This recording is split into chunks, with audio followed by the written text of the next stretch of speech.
कहिए ना मैम, सब कुछ चाहिए आपको? हाँ चाहिए। कहिए। पता है, तुम्हें तो पता है ना अच्छी तरह कि तुम्हारे साहब बाहर रहते हैं, कितने टाइम से मुझसे मिलने भी नहीं आए और मेरा मन भी नहीं लगता उनके बिना। कहीं बाहर भी नहीं जाने देते मुझे, हमेशा मुझ पे नज़र रखते हैं, कहाँ गई, कितने बजे गई, कितने बजे आएगी। देखो ये सब ना मुझसे सहन नहीं होता और मैं किसी से मिल भी नहीं पाती इस वजह से। तो तुम मेरी हेल्प कर सकते हो क्या? देखो मैम साहब, ये आपका आपसी मामला है, हमको सब पता है क्या हो रहा है क्या नहीं हो रहा, पर हम आपसी मामले में दखल अंदाजी नहीं करते। हाँ तो ठीक है ना, अब तुम भी तो हमारे घर के सदस्य हो ना, तुम्हें भी मेरा ख्याल रखना चाहिए। और वैसे भी मैं तुम्हें एक ऑफ़र दूँ, मैं ना तुम्हें पैसे दे सकती हूँ और जो तुम्हारी 6 महीने की सैलरी बाकी है ना, वो भी तुम्हें दे दूँगी। बस तुम एक बार मेरी बात मानो, तुम ना मेरी वो ज़रूरत पूरा करो जो तुम्हारे मालिक नहीं कर पाते, और यहाँ पे है भी नहीं ना, इसलिए। मैम साहब कैसी बात कर रही है आप? हम ये सब नहीं कर सकते। साहब को पता चल गया ना तो पता नहीं आप कि वो क्या करेंगे हमारे साथ। अरे साहब को कौन बताने वाला है, तुम बताओगे क्या साहब को? हाँ देखो ये सब अच्छी बात नहीं, हमसे आप बात मत करो ऐसी, ठीक है? आप जाइए। अभी क्या अच्छा है क्या बुरा है ये सब छोड़ो, पर जो मैं कह रही हूँ उसे समझो। अब तुम खुद सोचो ना कि तुम्हें कितना अच्छा ऑफर मिल रहा है, पैसे भी मिल रहे हैं और साथ में मैं भी। मैम साहब देखिए, हम अभी भी कह रहे हैं हम इससे ना नमक हरामी नहीं कर सकते, ठीक है? आप जाइए यहाँ से, नहीं तो साहब को हम बता दिए तो गड़बड़ हो जाएगा।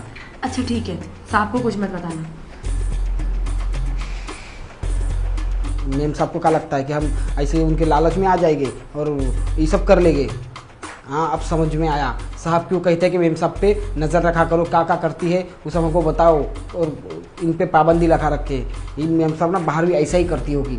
अब बाहर जाने को नहीं मिल रहा है तो घर में मुझ पे डोरे डाल रही है। हाँ पर हम ऐसे पिघलने वालों में से नहीं है, बता दे रहे हैं। क्या समझ रही है हमको? हाँ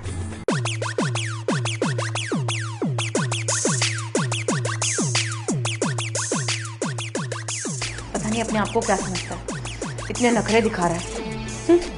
सामने से इतनी सुंदर लड़की से ऑफर कर रही है और ये भाव खा रहा है इतने ज़्यादा, जैसे किसी महल का राजकुमार हो। कोई बात नहीं, अब सीधी उंगली से घी नहीं निकल रहा ना, उंगली टेढ़ी कर लेती हूँ।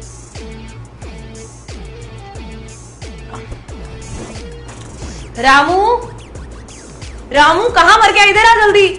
अब क्या हो गया यार? हाँ आ रहे मैम साहब। मम्मा मालकिन क्या हो गया, आप बुलाए हमें? तुझे मेरे पति ने बोला था ना कि अपनी मालकिन का पूरा ध्यान रखना है ना? हाँ मालिक कहे कि मालकिन का ध्यान रखिएगा। हाँ तो ध्यान रखने के लिए ना तुम्हें मेरी कमर की मसाज करनी पड़ेगी, क्योंकि मेरी कमर बहुत दर्द हो रही है। अब तुम मसाज कर दोगे तो शायद ठीक हो जाए।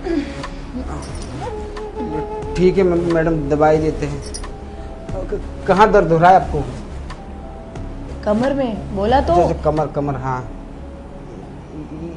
यहाँ यहाँ हो रहा मैडम? हाँ थोड़ा ऊपर दबाओ। ऊपर हो रहा मैडम? सारा काम तो हम करते, आपको कैसे दर्द हुआ? कुछ उठा ही लिए थे क्या वजन वाला? अच्छा अब मेरे सामने जुबान चलाएगा क्या? नहीं पूछ रहे मैडम हम ऐसे ही। चुपचाप कमर दबा, जितना बोलती हूँ उतना करा कर। ऊपर दबा थोड़ा। यहाँ? हाँ थोड़ा और ऊपर। हाँ यहाँ पे अच्छा लगा, थोड़ा यहाँ पे। मैडम देखिए हम इतना ऊपर नहीं दबाएंगे, ठीक है? साहब को पता होता चल गया कि हम आपको छुए तो अच्छा नहीं होगा।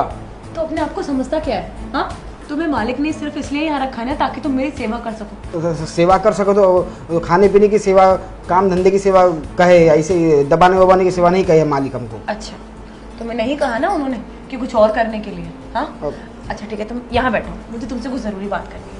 मैडम जब भी आप आते हैं बैठने की बात करते हैं, हम काम के लिए आए तो काम करेंगे ना। अरे तुम बैठो तो सही भाई, मुझे तुमसे कुछ बात करनी है जरूरी। बैठो। ऐसी कौन सी बात करनी है जो बैठ के की जाती है? अब तुम ये बताओ, तुम्हें 6 महीने से तुम्हारे मालिक ने सैलरी नहीं दी है ना?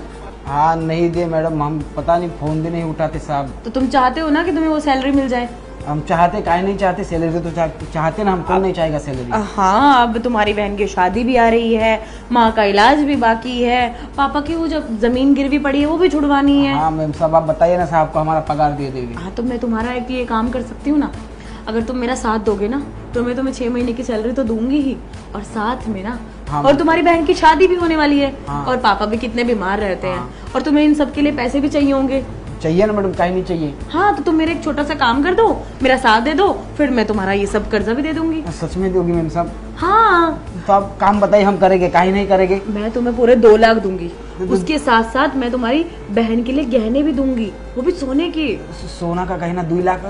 बहुत अच्छा मैडम, बताइए क्या करना है। अरे तुम्हें कुछ नहीं करना, बस तुम्हें बेड पे मेरा साथ देना है, और जैसा जैसा मैं कहती चली जाऊंगी वैसा वैसा तुम्हें करना है। मैडम आप किचन में भी वही कह रही थी, हम कह रहे थे हम ऐसा सब कुछ नहीं करेंगे, साहब को धोखा नहीं देंगे, मतलब नहीं देंगे। आप काहे नहीं मानती हमारी बात? तुम अपने साहब के बारे में क्यों सोच रहे हो, अपनी बहन के बारे में भी सोचो जो कुंवारी बैठी है घर पे।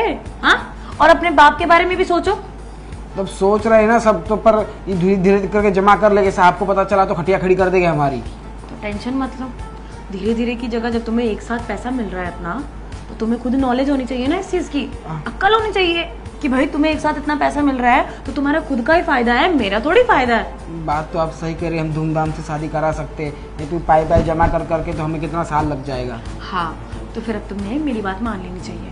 और वैसे भी क्या रखा है, अगर तुम मेरी इतनी छोटी सी बात मान लोगे तो साहब को पता तो नहीं चलेगा? अरे कैसे पता लगेगा साहब को, और कौन बताने वाला है, ना तुम बताओगे ना मैं बताऊंगी। ठीक है मैम साहब, आप पैसा दे दीजिएगा हमें। दे दूंगी, उसकी तुम टेंशन मत लो। चल करना क्या है? कुछ नहीं, बस मेरा साथ देना है। ठीक है, देंगे, काहे नहीं देंगे हम साथ।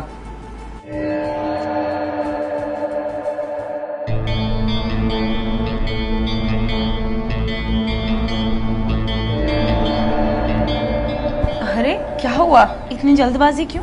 मैम साहब हम पहली बार ऐसा कुछ किए तो बड़ा शर्म आ रहा था हमें, अभी शादी भी होने वाली है, तो अब हमको पता चल गया कि वो, हम पहले डरते थे कि शादी के बाद क्या होगा, अब डर निकल गया मैम साहब हमारा। अच्छा तो तुम्हें मजा भी आया होगा? हाँ मज़ा तो काफ़ी आया मैम साहब, बस अब पैसा दे दीजिए और मज़ा आ जाएगा। कैसे पैसे? कैसे पैसे आप कहे थे मैम साहब, अब पैसा दोगी हमें, वो बहन की शादी का 6 महीने का पगार, पिताजी के इलाज का वो पैसा मैम साहब। तुम्हें मेरी शक्ल पे बेवकूफ़ लिखा हुआ नजर आता है क्या? हाँ, तुमने उल्टा मेरे मजे लिए हैं, उल्टा तुम्हें पैसे देने चाहिए मुझे। मैम साहब हम थोड़ी कहे थे कि हमको करना है, आप कह रही थी कि ये सब करो, हम पैसा देंगे तभी हम किए, हमको कोई शौक नहीं थी ये सब करने का। चिल्लाने की जरूरत नहीं है, मेरे साथ चिल्ला के बात मत करो, जानते हो ना कौन हूँ मैं। एक फोन घुमाऊंगी और तुम्हें नौकरी से निकलवा दूंगी, समझे? मैम साहब देखिए आप झूठ का ही बोल रहे हैं, आपने कहा था ना पैसा देंगे तो दे दीजिए ना, गरीब की मजबूरी का फायदा मत उठाइए। देखिए अच्छा, मेरे खुद के खर्चे तो यहाँ पूरे हो नहीं रहे, हाँ मैं तुम्हें कहाँ से पैसा दे दूँ? अब चुपचाप यहाँ से निकलो, मेरा टाइम वेस्ट मत करो। मैम साहब देखिए ऐसा मत करिए, दे दीजिए ना, हम कहाँ जाएंगे, अभी 6 महीने का पगार तो दे दीजिए, बाकी शादी वादी का मत दीजिए पगार। समझ में नहीं आ रहा है क्या? हाँ मैंने बोला ना मेरे पास कोई पैसा नहीं है, निकलो यहाँ से, जो होता है कर लो जाके। आप बेवकूफ़ बनाए मैम साहब हमको। अब तुम बन भी गए। अब जाओ, मेरा टाइम वेस्ट मत करो, कॉफी बना के लाओ मेरे लिए। ठीक है, गरीब आदमी क्या कर सकते हैं, और साहब को मत बताइएगा हमने ये सब किया। पता नहीं अपने आप को क्या समझता है, अब इसे मैं कैसे बताऊं कि इसकी 6 महीने की सैलरी तो मैं ही खा गई।